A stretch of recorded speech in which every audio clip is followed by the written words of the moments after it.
to Unapologetically Woman. We're celebrating phenomenal women all across Kentucky who make no apologies for their perspectives or the impacts that they are making in the community. Today we're celebrating Mrs. Brenda Johnson Smith. Brenda is a wife, a mom, a recipient of the Kentucky Colonel Award, and the oldest graduate of Kentucky State University's class of 2024. Unapologetically Woman, Brenda Johnson Smith, that's you. Congratulations. Thank you. Thank you. So you were born in Detroit. Yes, in 1951, I was born to LaVon and Irene Johnson, Jr. I was the fifth child of 6 children. Okay. My mother died when I was 18 months old. Oh, wow. And I lived in Detroit until I was 4. And then I came to live with my grandparents here in Lexington. So you've been in Lexington almost your whole life. I have. And you grew up with your grandparents? I did. And my grandparents, my father was the oldest of 11 children. And so I grew up with 10 other aunts and uncles as siblings. So you had a lot of people, you know, looking out for you. I did. That strong system is important. Mm-hmm. It is. And so as time would take it, you end up graduating from Bryan Station High School. I did. In 1969. And then I matriculated to Kentucky State, and it was absolutely wonderful. You were there through your junior year. Mm-hmm. Mm-hmm. And I was there through first semester of my senior year. And as young people, we don't always make the best choices, and I became a single parent. So I came home, and I came home to take care of an elderly grandfather and eventually raise my oldest son. And so at some point you get married. Yes, when my oldest... To some cute guy you saw. Did, I sure did. Yes, I met him when my oldest son was 18 months old, and our first date was going to the movies, and he asked me where was the baby, and I said at the babysitter, and he said, "Oh no, we're all going to go to the movies." So I felt like I had a keeper then. Right. You know, yes, because he was already including your children. That's right. Yes. So then history went as it did, and I ended up being with my husband 47 years, and we have 4 children. So 47 years is a long time. it is. To be with someone. Yes, it is. It is, but it was nice. It was nice. It was nice. Good. Now, your story goes on, and your son, it's time for your son to go to college. Mm-hmm. Well, all of my children went to college.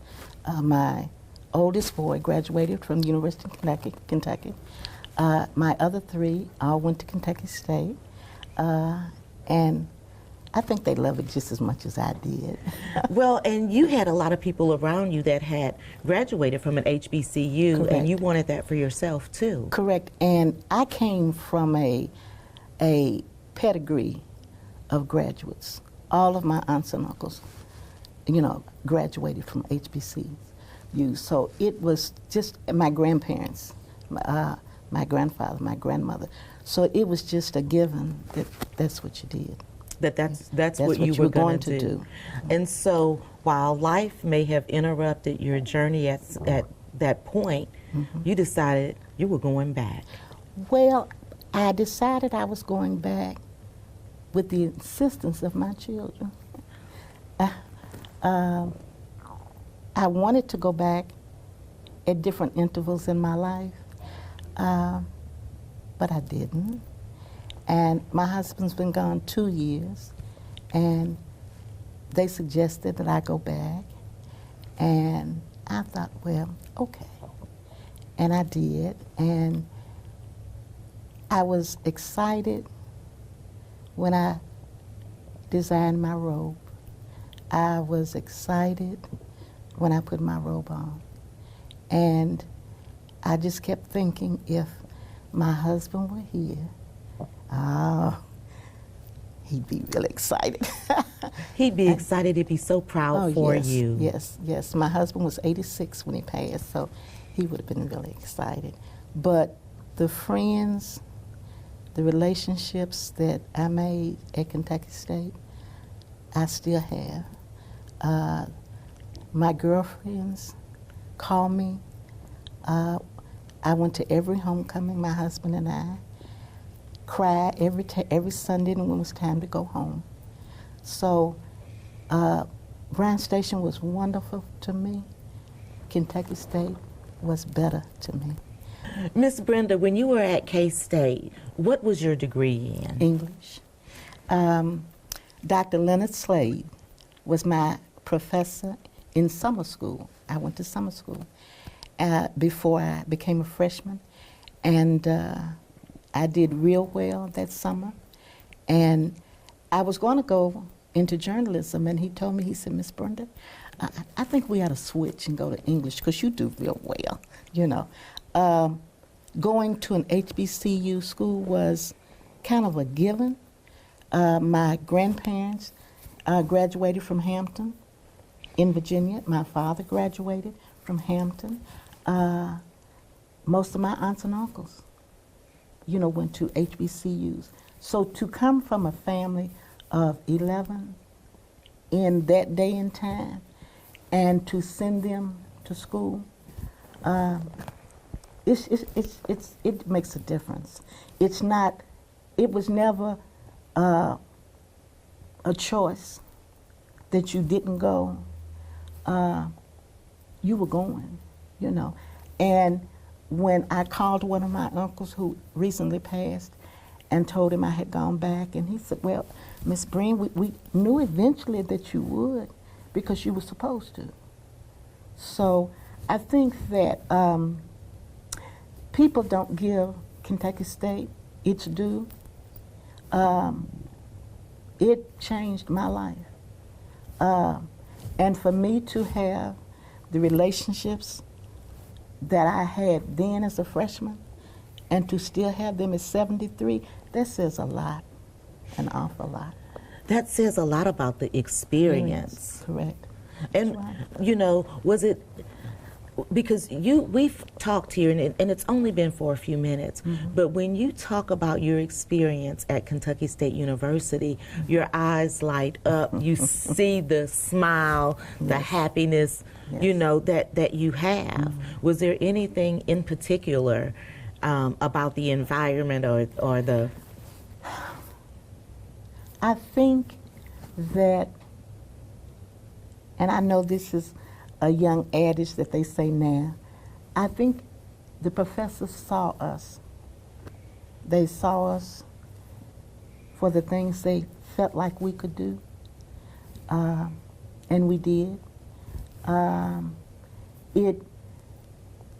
Kentucky State was not the most modern, it was not the most progressive, but it was a caring environment when we were there. And it made you, if you flunked out a semester, you came back and you did better the next semester. If you slept through a test, you went to the professor and talked to him. If you were late going to class, you know, everybody got everybody up. You know, everybody was everybody else's support. So, it sounds like family. Oh, it is, honey. It really is. I worked for Fayette County Schools for 30 years, and I dearly loved the things that I did, and I loved the kids that I worked with, and I just always wanted to be that person in the back of the room that saw you, quietly saw you, and could make an impact in what you did. So I think I did. I hope I did. You know, I see a lot of those children that I had And they say, oh, Miss Brenda, I wish you would teach my child man. So I think I did some things. I think Just you a did. few things. I think you did some things too, because working in the school systems, it's a hard job, It and it's a is. very noble job, It and you is. have to wait so long to see the fruits of your labor.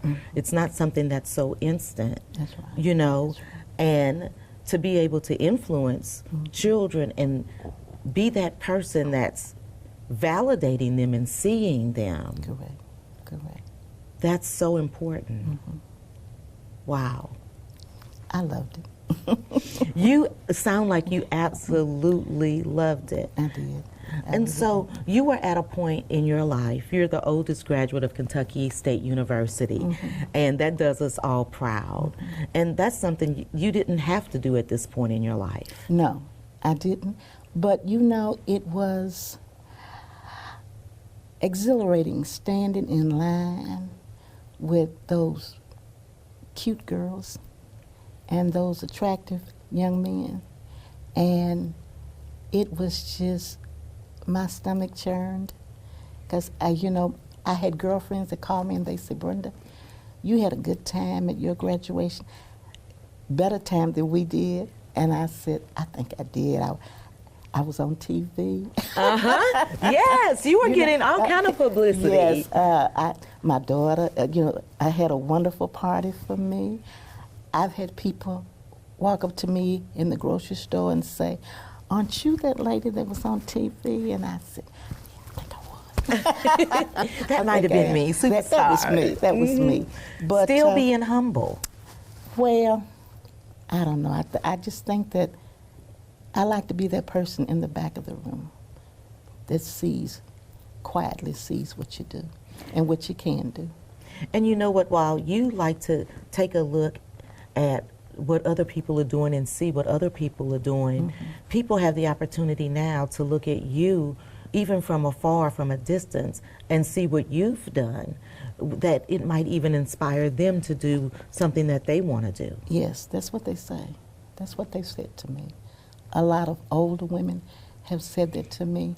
I don't know, I think sometimes the hardest thing eventually becomes the easiest thing for you when you get older. You know, you see things in a different light, I think. And I wish I had done it years ago. I'm glad I did it now. I have more time behind me than I have in front. So I'm glad I can chart off some things, and that was one of the things that I've done. I'm a widow, and that's not a name that you really like, but I'm not lonesome. I'm alone, but not lonesome. And I think of all the things that we did with our children. So I think it's been worth it. It really has. You know, some people say that God's timing is always right. Correct. It is. It is.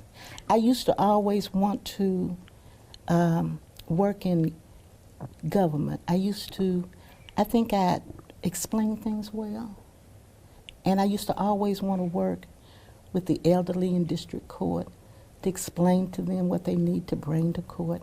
I'm a paperwork person, okay? And I just always wanted to be able to explain to people, to make things easy for people. Things were easy for me. Everything is not easy for me, but some things are. So the paperwork is. I remember when I was at Booker T, we were doing a computer test, and we were in the computer lab, and they gave us a time frame as to when the test was going to be over. And I would look up, and there would be 40 people in the room, and I'd look up again and be 30 people in the room, and I was thinking, Brenda, you must be messing up. Because you are still here, you know. And then I looked up, and I was the last person in the room, and I said, oh, goodness, Brenda, you have really messed up. So that Monday, when I came to school, my principal got on the intercom, and she said, I think you all need to congratulate, they always call me Miss Brenda. I think you all need to congratulate Miss Brenda because Miss Brenda made 100 on the test. I thought that people were leaving because they had finished the test, but they were leaving because they had tested out of the test, that they, weren't able to continue. Complete. Yeah. And so I kept thinking, well, it seemed easy. The questions seemed easy. Mm-hmm. The answers came easy. And my principal said, Miss Brenda, I'm just really impressed. And every year when we would do our health enrollment, the principal would say, now Miss Brenda has read the insurance book cover to cover, so you all come to the library and she's going to tell you all what you need to pick out. So I think that's my forte, paperwork, consistent paperwork. And like I said, I just like to be the one in the back of the room that sees what others don't see. Well, I am glad that you are here today so others can see you and be inspired and moved by your story, to know that just because something is paused doesn't mean that it's not able to happen. Correct. You're right. And so I want to pitch it to you for the last word for young men and women who may be watching this. What kind of advice would you give them? To think that somebody might be watching. Somebody might be seeing your situation and never say a word. Somebody might be willing to help that you don't even know and never say a word. So sometimes it pays to, life gives us time to change, to keep our mouths closed and our minds open. I'm different, much different now than I was when I was younger. I'm really much different now since my husband's been gone. So I just want them to think that things can get better. It may not be right now, but things can get better. We are in the era of drama right now, but things can get better for us if we kind of try to work on it, So I've led a wonderful life. I think my children are proud of me, but I'm more proud of them. So somebody's always watching. We have a higher power that's watching, and he's gonna work it out. Miss Brenda, you're so lovely. You are so lovely. Thank you. You guys, you heard it from Miss Brenda, the wisdom that's in this space right now. Be willing to open your heart and your mind and just to learn a little bit of the words that we heard from her today. And continue to watch as we celebrate other phenomenal women just like Miss Brenda who are making changes in our community. I'll talk to you soon.